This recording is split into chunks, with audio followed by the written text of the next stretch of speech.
కొత్త గార్లపల్లి,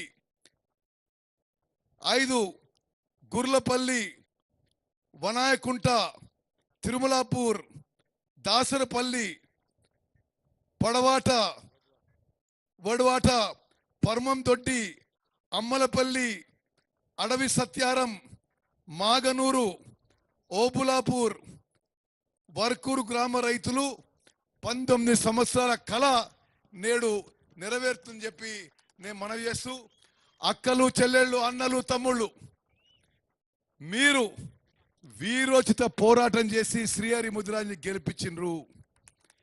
వేదిక మీద ఉన్న కార్యకర్తలకి, ఇక్కడికి వచ్చేసిన అభిమానులందరికీ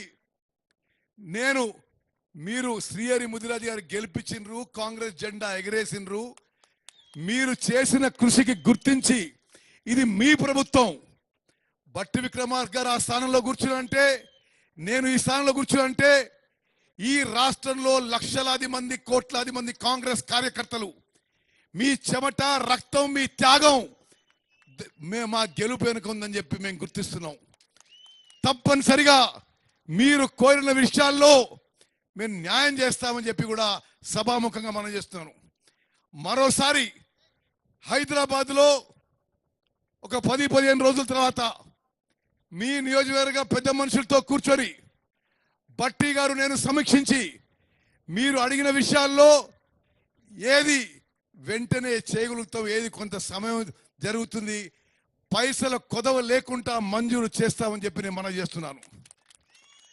అక్కలు, చెల్లెళ్ళు చాలా ఓపికగా మీరు వచ్చి కూర్చున్నారు. మీకు కొన్ని శుభవార్తలు తెలియజేయాలి.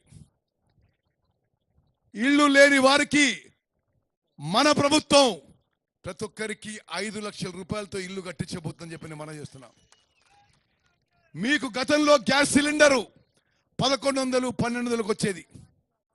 ఇప్పుడు గ్యాస్ సిలిండర్ మీకు 500 రూపాయలకి ఇవ్వబోతున్నాం.